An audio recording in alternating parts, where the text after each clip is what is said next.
Good afternoon, YouTube. Um, Today, there's a few things I wanted to get off my chest.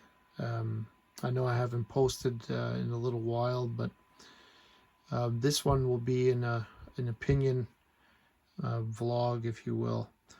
To those of you who don't recognize it, somebody has maybe taken the picture, somebody painted Napoleon, perhaps, and replaced it with the face of Trump. Although I can't confirm that. That could be, I surmise it might be Napoleon, but they've put Trump there on the white horse in the position of, say, the conqueror or the great general leading his men to battle. In a way, the passage from the Bible, the harvest is great, but the laborers are few, struck with me the right,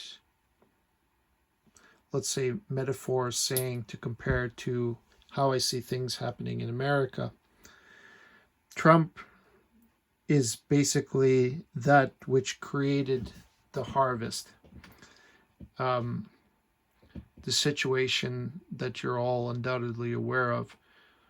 And I say Trump, but you know that I mean those who worked hard to advance America's interest. And Trump may have been the symbol of that or one of the driving forces behind that. But everybody deserves credit where credit is due. But Trump was our leader. So I can say that the Supreme Court ruling was extremely depressing for me. And one of the reasons why I didn't feel the need to put a video out, because I feel that much of the hope for the election is gone. There are more tougher, stricter, unconventional means at Trump's disposal to take power back. And part of me says that he should take that power.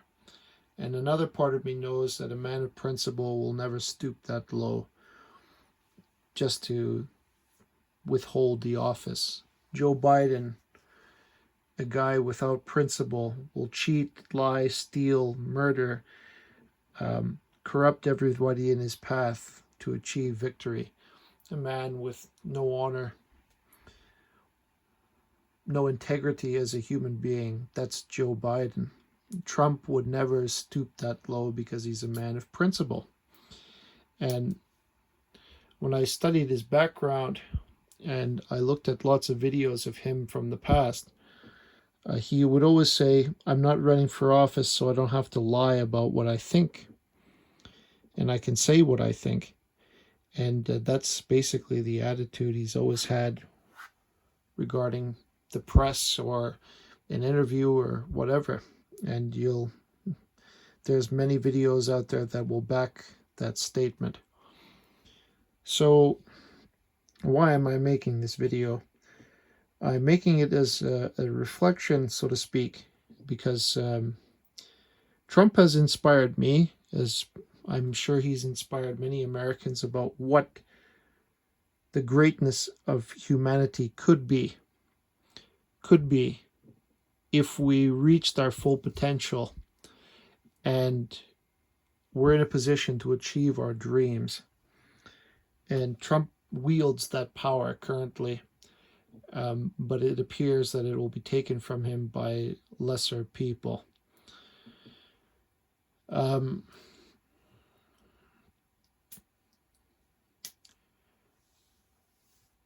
I'll tell you why I picked the white horse. A good friend of mine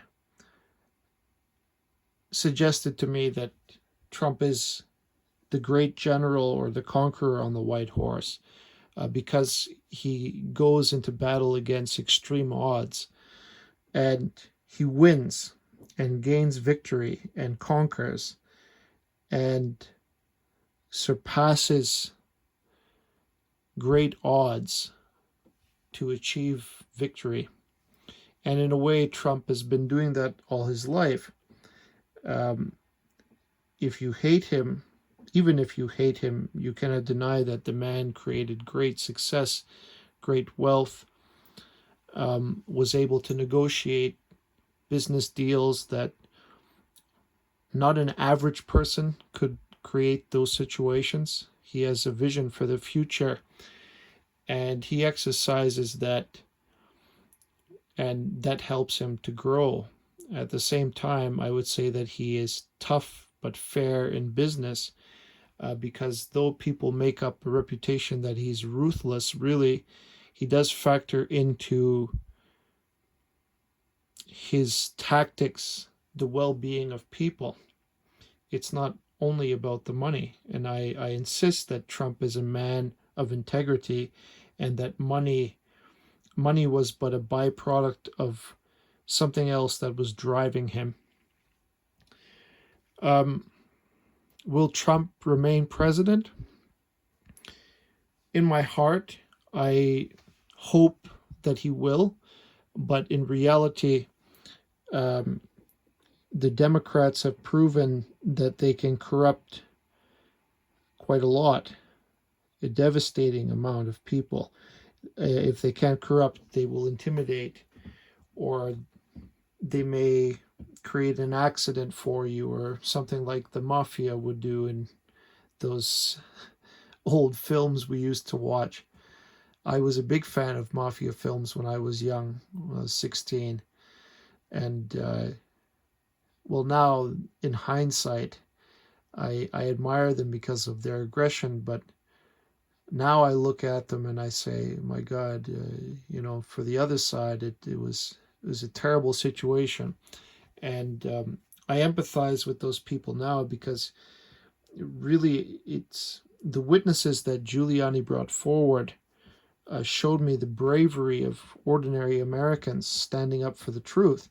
And they're very, very few in number, and they're very brave, and their lives have been threatened, their family, their children, they've lost their livelihoods, they've had to move, they've lost their friends, they've lost pretty much anything of value except for their lives and their children. So, and Trump is the person whom I believe God wants us to defend. And in that way, he might separate the righteous from the wicked. I hate to quote too much of the Bible, but there it is. And the reason I say that is that in our time, we're in the unique position to see through our news, not the fake news, but I use the Epoch Times, which is an excellent news source. And you have the unique perspective of being able to see the information right away as it comes out, and you can see if people behaved in bravery or cowardice. And well, Trump brings out that in people. He's able to bring about a situation which is very, very positive for the vision he wishes to impose. So, in addition, of course, Trump is a man of his word, and that's why we have the coronavirus vaccine already being distributed. And Trump's administration is not going to get any credit for that. The media was already basically downplaying its victory, and asking why the president himself doesn't get it, and so on. And even if Mike Pence got it, everything that's theirs will be downgraded or taken from them, every victory, every success. But I believe the greatest contribution that Trump gave to America is hope. Hope, and to restore the pride of the people in their nation, and to inspire pride and admiration for America for people all over the world, including myself. And I guess that's the difference between having a good king and a bad king, because I mean, I remember Obama, and I mean, it was the exact reverse of that. People were fractured, divided, poor, um, lost in many aspects, many ways, and hungering for something that would change their situation, um, and help them to. They didn't even have enough morale to go shopping. Is how bad it was. There was like literally people were penny pinching like mad, and like Christmas and typical holidays during the year when you would go shopping, there's a noted depreciation in people going and enjoying themselves shopping and whatnot, because they always make that statistic. That was one thing that stuck with me. Um, but I would say the greatest thing that Trump gave America was hope. I mean, he always boasts about how great the economy is. Surely that's true. Um, but hope was the greatest thing. Hope and a re rebirth of national patriotism. Well, just patriotism for America. And he definitely gave conservatives hope again, because under Obama, I would say that the right wing people were oppressed the most, uh, censored, intimidated, alienated. Basically, they were almost non-existent in my opinion. I I remember going through that time, and here in Canada we had Stephen Harper, which was excellent because we were able to weather that last recession fairly well. But now we have a leftist radical in power, and we're in the exact same position as America was under Obama.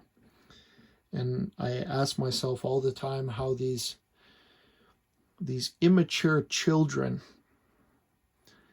can come into the house and take power when they lack the discipline, the integrity, the fortitude, and the bravery to be a real leader like what this man is.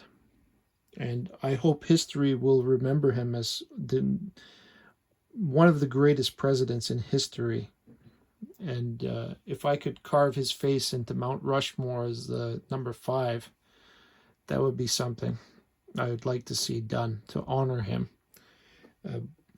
But again, that's just talking for the sake of talking. But really, I wanted to express that I have been quite hopeless about the situation with the election. I hear that, well, Michael Flynn wasn't the first one to think of it, but that Trump could use the military to make to if a revote was made, to use the military to keep everything accountable and fair.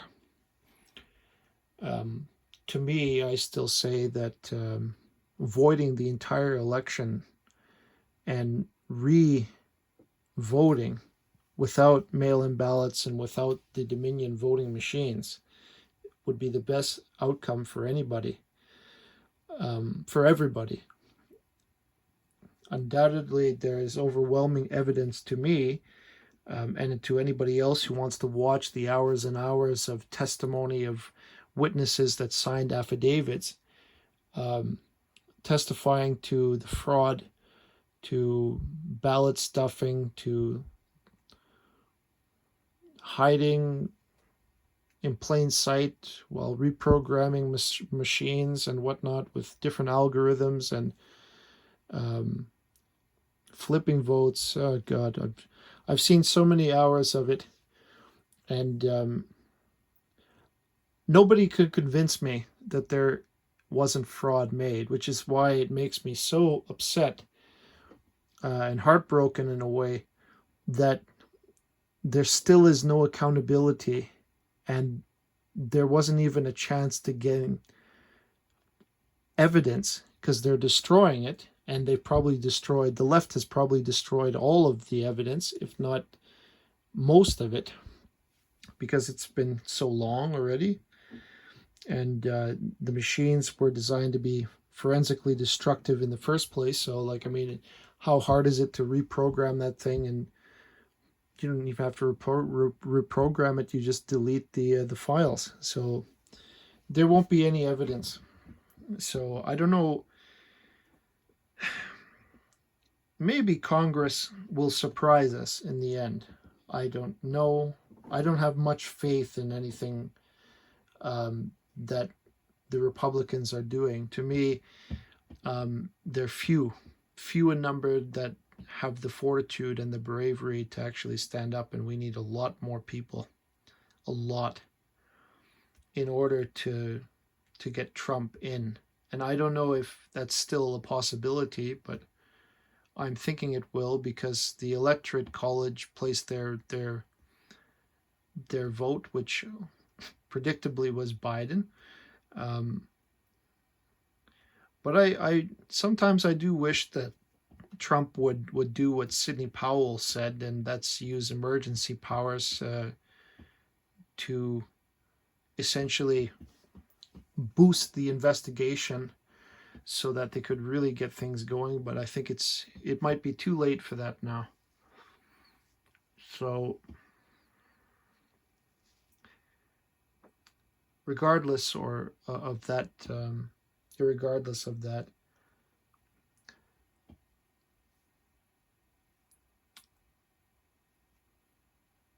we cannot let that election slide. There must be punishment for those responsible for corrupting it. And then afterwards, there has to be a remedy to ensure that that never happens again. Because, I mean, you've heard it so many times if you listen to Sidney Powell or Rudy Giuliani or Jenna Ellis or even Michael Flynn. The election integrity is everything. If citizens don't have the right to vote anymore, only a facade of the right to vote, then the country itself has no adherence to the Constitution, and therefore the country doesn't really exist anymore. Freedom of elections doesn't exist anymore. And really the criminals responsible have to pay, and pay dearly. The greater the crime, the greater the punishment. And I believe that sincerely, and I hope for that. It was my hope that Biden would eventually be charged with treason for what he's done, directly or indirectly, but who knows what his involvement could really be. He may just be a puppet on the strings. But I hope that those people like Mark Zuckerberg paying for a lot of influence under the table, but undoubtedly the 500 million he spent did a great deal of damage that he intended, and consequences of that which he intended. Undoubtedly, you don't just spend 500 million for nothing. For a billionaire like that, it's probably nothing, but definitely that'll buy you a lot, it seems. And I hope that he's held accountable for his crimes. So what I will say in summary is that when we lose this man, if he's willing to concede, which in principle, he might actually do it because he may not be interested in the battle with. Well, let's just say that the battle is completely rigged, and no matter what it does, um, the ones that should stand up for him, for Trump, cannot find their voice or their courage. And so he may be that kind of person that leaves it to the people who should be responsible to decide the fate of America, rather than take power into his own hands. And you understand the kind of vision or humility that may require of a man. But I believe Trump is that kind of guy that he sees the bigger picture. We are just one person, so to speak, and this thing is much bigger than what we are. It's like in history, where the lifetime of one person is not that long in terms of the grand design, if you will. But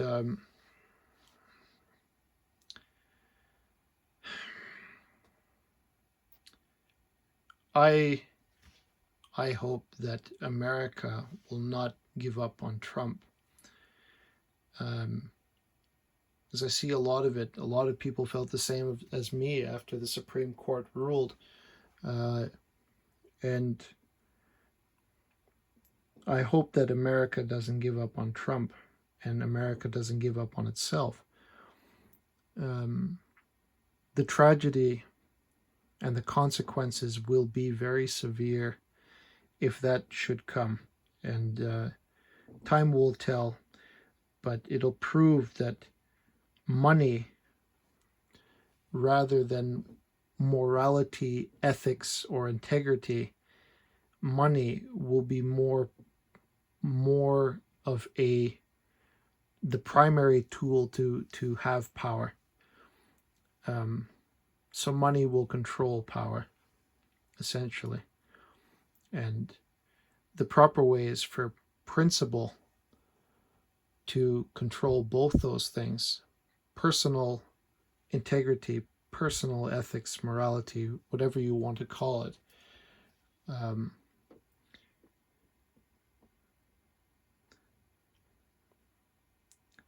But I believe this is the true servant of the people, Trump, because of the way he's behaved, the way that he's always been. Every action that he's made has been to strengthen America and her people and her interests abroad, and to do everything to attain that goal. So thank you for watching. Good night.